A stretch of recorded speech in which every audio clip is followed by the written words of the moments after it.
আজি আমি নিখিল বড়ো ছাত্ৰ সন্থাৰ তৰফৰ পৰা প্ৰায় বিটিআৰৰ 4খন জিলাৰ লোৱাৰ primary upper primary high school higher secondary মিলি 320 গৰাকী শিক্ষক শিক্ষয়িত্ৰী শিক্ষাগুৰুসকলক আমি বড়োলেণ্ড বিশ্ববিদ্যালয়ত এই প্ৰেক্ষাগৃহত আমি আমন্ত্ৰণ জনাইছোঁ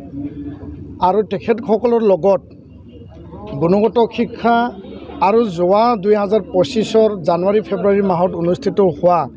গুণোৎসৱৰ যি ফলাফল ওলাল সেই ফলাফলত বিটিআৰৰ 4খন জিলা ওদালগুৰি বাক্সা চিৰাং কোকৰাঝাৰ এই 4খন জিলাৰ যি নিম্নমানৰ যি এটা পাৰফৰ্মেন্স যি এটা ৰিজাল্ট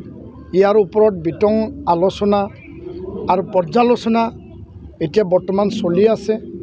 বহুতো ফাইণ্ডিংছ আমি শিক্ষাগুৰুসকলৰ পৰা পাইছোঁ আৰু আমাৰ যিখিনি কৰণীয় আমাৰ যিখিনি কৰ্তব্য আমাৰ যিখিনি ৰেছপন্সিবিলিটি সেইটো সলজাৰ কৰিবৰ কাৰণে আমি এতিয়া আলোচনা চলাই আছোঁ শিক্ষাগুৰুসকলৰ দায়িত্ব ছাত্ৰ ছাত্ৰী অভিভাৱকৰ দায়িত্ব আৰু সমূহীয়া আমাৰ যি কমিউনিটি যি বিদ্যালয় যি প্ৰাথমিক বিদ্যালয় মাধ্যমিক বিদ্যালয় যোনটো গাঁৱত যোনটো অঞ্চলত আছে তাত থকা গাঁৱৰ মুৰব্বী গাঁওবুঢ়াৰ পৰা লৈ পেলাই এই গাঁৱৰ যি সমাজখন বা অভিভাৱকসকলে যি এটা দায়িত্ব আৰু ৰেছপন্সিবিলিটি বহন কৰিব লাগে এই নিজা আমাৰ যি এটা কৰণীয় কৰ্তব্য বা আমাৰ দায়বদ্ধতা সেইটো এটা আমাৰ লেভেলত আমি কেনেকৈ আগুৱাই লৈ যাব পাৰোঁ সেই কথাটো আমি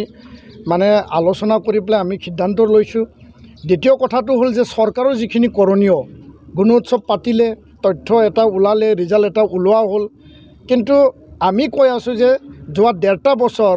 কোকৰাঝাৰত ওদালগুৰিত বাক্সাত বিনা ডিঅ' আৰু ইনস্পেক্টৰৰ স্কুলে চলি আছিল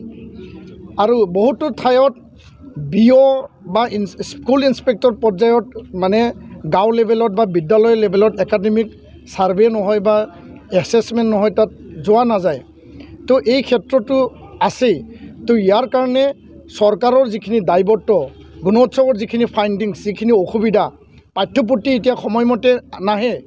আজি 10 তাৰিখ হ'ল এপ্ৰিলত 2025-26 একাডেমিক ছেশ্যন আৰম্ভ হ'ল পাঠ্যপুথি এতিয়ালৈকে গৈ পোৱা নাই পৰ্যাপ্ত পৰিমাণৰ গৈ পোৱা নাই আৰু বিদ্যালয়ত এতিয়া ছিংগল টিচাৰ আছে বহুতো ভেকেণ্ট পোষ্ট খালী হৈ আছে টেট এপইণ্টমেণ্ট অলপ হৈছে আৰু বহুত হ'ব লগা আছে এইটো হোৱা নাই অসমৰ ক্ষেত্ৰতো হওক বিটিআৰৰ ক্ষেত্ৰতো হওক টেট এপইণ্টমেণ্ট এতিয়া আৰু বহুত হ'ব লগা আছে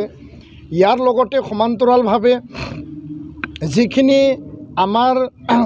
বিজ্ঞান আৰু মানে ইয়াত অংকৰ যি শিক্ষক দিব লাগে ছাত্ৰ ছাত্ৰীৰ যি এটেণ্ডেঞ্চ সেইটো বহুত মানে পুৰ ইয়াত মানে যিখিনি ছাত্ৰ ছাত্ৰী তাত এডমিশ্যন লয় তেওঁলোকে সময়মতে নাযায় বা ক্লাছত নাযায় এই বহুত বিষয়বিলাক জলাঞ্জলি এটা পৰিৱেশত শিক্ষা ব্যৱস্থাটো চলি আছে আৰু ইয়াৰ কাৰণে নিখিল বড়ো ছাত্ৰ সন্থাই আজি আমি পুনৰ সংকল্প লৈছোঁ আমি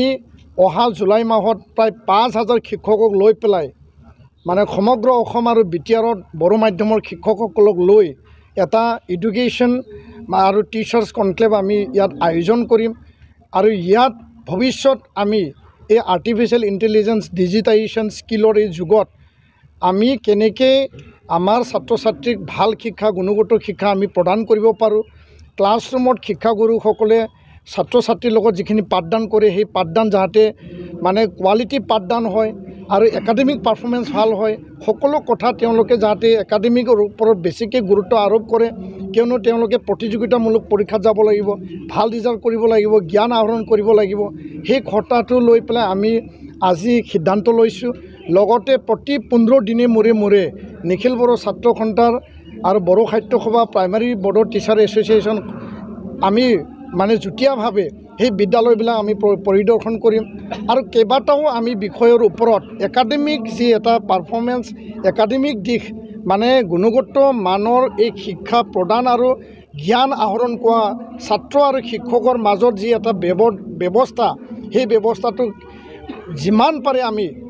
এটা ভাল ৰিজাল্ট ফলাফল আনিবৰ কাৰণে ছাত্ৰ ছাত্ৰীক আগুৱাই নিবৰ কাৰণে শিক্ষা ব্যৱস্থাটো আগুৱাই নিবৰ কাৰণে আমি বেছিকৈ এতিয়া গুৰুত্ব দি পেলাই আমি কাম কৰিম আৰু শিক্ষাগুৰুসকলক যিখিনি অন্যান্য দিশত ইয়াত মানে বিভিন্ন ট্ৰেইনিঙৰ নামত বিভিন্ন চৰকাৰী যিবিলাক কাম কাজ আছে তাত বেছি নিয়োগ কৰোঁতে ছিংগল টিচাৰ যেতিয়া য'ত ছিংগল টিচাৰ আছে সি ক্লাছৰ পৰা বঞ্চিত হয়, ছাত্ৰ ছাত্ৰী ক্লাছৰ পৰা বঞ্চিত হয়। আৰু তেনেকুৱা কৰিবলৈ যাওঁতে এই যে শিক্ষা, এই যে মানে পাঠদান, সেইটো যথেষ্ট ক্ষতিৰ সাধন হৈছে বা ক্ষতিকাৰক হৈছে। আৰু ইয়াৰ কাৰণে 5টা ক্লাছ